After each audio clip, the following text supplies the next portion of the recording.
Assalamualaikum warahmatullahi wabarakatuh. Perkenalkan, kami dari kelompok 11. Saya Rangga Putrananda. Saya Nadia Nastasia. Saya Siti Katia Lubis. Di sini kami akan menjelaskan tentang konsep tablik dan al-azhar.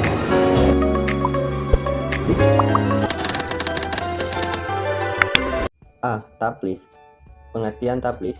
Secara etimologi, tablis berarti pailit atau muflis atau jatuh miskin. Dalam hukum positif, kata pailit mengacu kepada keadaan orang yang terlilit oleh utang. Dalam bahasa fikih, kata yang digunakan untuk pailit adalah iflas, berarti tidak memiliki harta atau fulus. Sedangkan orang yang mengalami pailit disebut muflis dan keputusan hakim yang menetapkan bahwa seseorang jatuh pailit disebut tablis. Para fuqaha mendefinisikan tablis adalah orang yang banyak utang dan tidak bisa membayar utangnya sehingga hakim menyatakan bangkrut. Dengan demikian, tablis merupakan keadaan seseorang yang banyak utang yang menyebabkan ia tidak dapat membayar semua utang dengan harta yang dimilikinya sehingga hakim menyatakan ia bangkrut, yang berakibat ia terlarang melakukan tindakan hukum terhadap harta yang dimilikinya. Dasar hukum tablis. Atas pengaduan orang-orang yang berpiutang, menurut para ulama fikih, seseorang yang terlilit utang pada mereka dapat diajukan sebagai tergugat kepada hakim sehingga ia dinyatakan jatuh pailit. Dan sebagai landasan dasar hukumnya adalah sebuah riwayat yang menyatakan bahwa Rasulullah SAW menetapkan Mu'adz bin Jabal sebagai orang yang terlilit utang dan tidak mampu melunasinya atau pailit. Kemudian Rasulullah SAW melunasi utang Mu'adz bin Jabal dengan sisa hartanya. Akan tetapi karena para piutang merasa piutangnya tidak sepenuhnya dapat mereka terima, mereka melakukan protes kepada Rasulullah SAW. Protes ini dijawab Rasulullah dengan mengatakan, "Laisa lakum illa jalika," yang artinya tidak ada yang boleh diberikan kepadamu selain itu. Hadis riwayat Ad-Daruqutni dan Al-Hakim.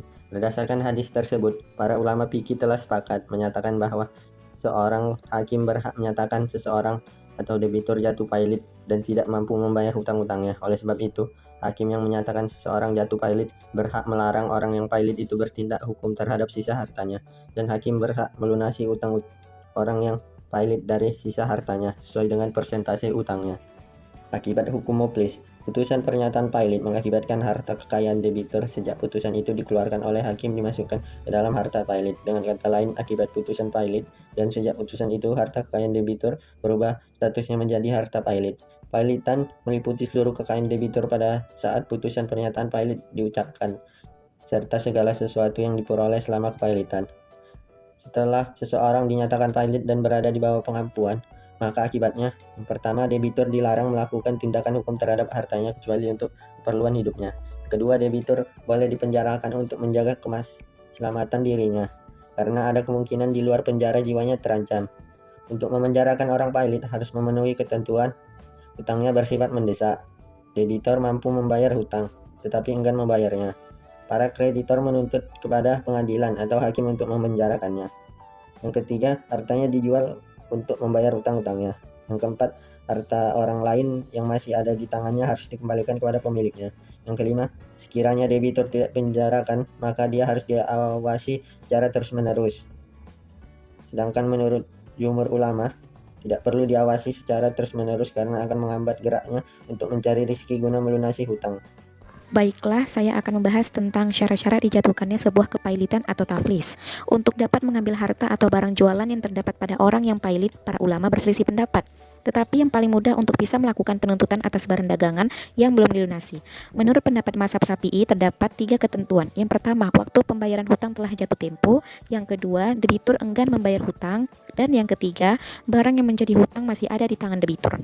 Lalu, menurut ulama Hanafiyah mengemukakan bahwa seorang hakim boleh melakukan penahanan sementara pada orang yang pailit tersebut apabila memenuhi 4 syaratan berikut. Yang pertama, utangnya telah jatuh tempo pembayaran. Kedua, diketahui bahwa orang yang pailit ini mampu untuk membayar utang-utangnya tetapi tidak ia lakukan. Sesuai dengan hadis Rasulullah SAW yang menyatakan, "Saya berhak untuk menahan sementara orang yang enggan membayar hutangnya karena perbuatan itu bersifat zolim." Hadis riwayat Bukhari dan Muslim.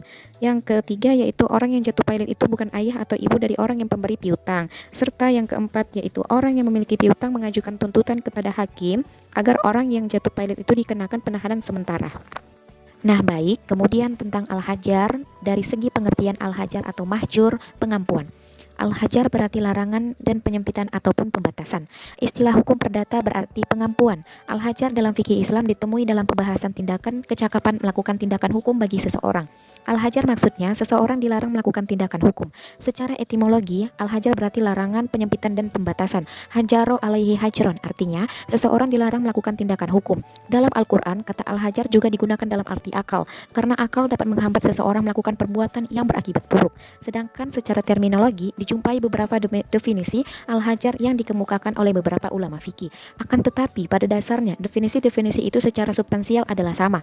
Di kalangan ulama Hanafiyah sendiri terdapat dua definisi yang berbeda, yaitu yang pertama, larangan bagi seseorang untuk melaksanakan akad dan bertindak hukum terhadap hartanya, serta yang kedua yaitu larangan khusus yang berkaitan dengan pribadi tertentu dalam tindakan hukum tertentu pula. Kemudian, ulama Syafi'iyah dan Hanabilah mendefinisikan al-hajar dengan larangan melakukan tindakan hukum terhadap seseorang, baik larangan itu datangnya dari syara, seperti larangan tindakan hukum yang ditujukan kepada anak kecil, orang gila, dan orang dungu, maupun muncul dari para hakim seperti larangan bagi seseorang pedagang untuk menjual barang dagangannya. Lalu secara syariat, al-hajar adalah mencegah seseorang agar tidak bisa leluasa mentasarufkan atau menggunakan hartanya sendiri. Selanjutnya, dasar hukum al-hajar.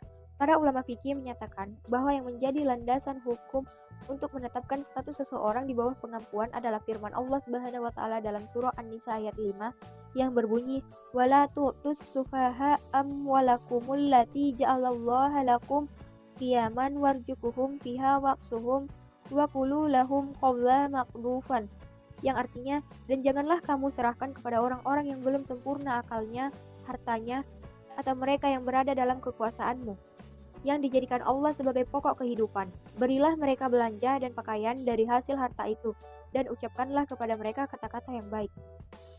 Adapun landasan hukum al-hajar dalam sunnah Rasulullah dalam sebuah riwayat yang berbunyi dari Ibnu Ka'ab putra Malik dari ayahnya radhiyallahu anhu, ia berkata bahwasannya Rasulullah Shallallahu alaihi wasallam pernah menyita barang kepunyaan Mu'az dan melelangnya untuk membayar hutangnya.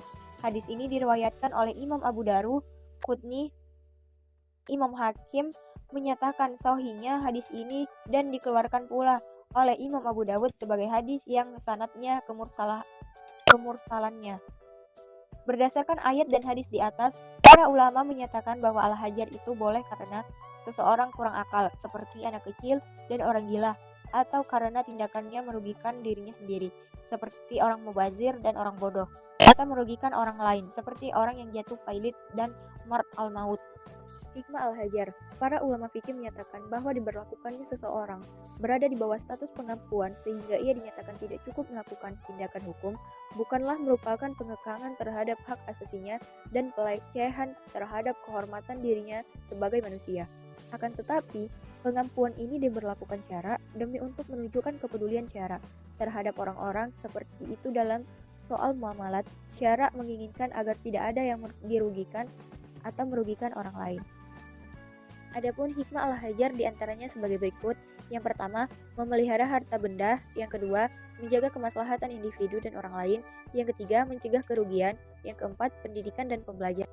Jadi, secara keseluruhan, hikmah al-hajar mencerminkan prinsip-prinsip perlindungan, pencegahan kerugian, dan keadilan dalam pengelolaan harta dalam Islam.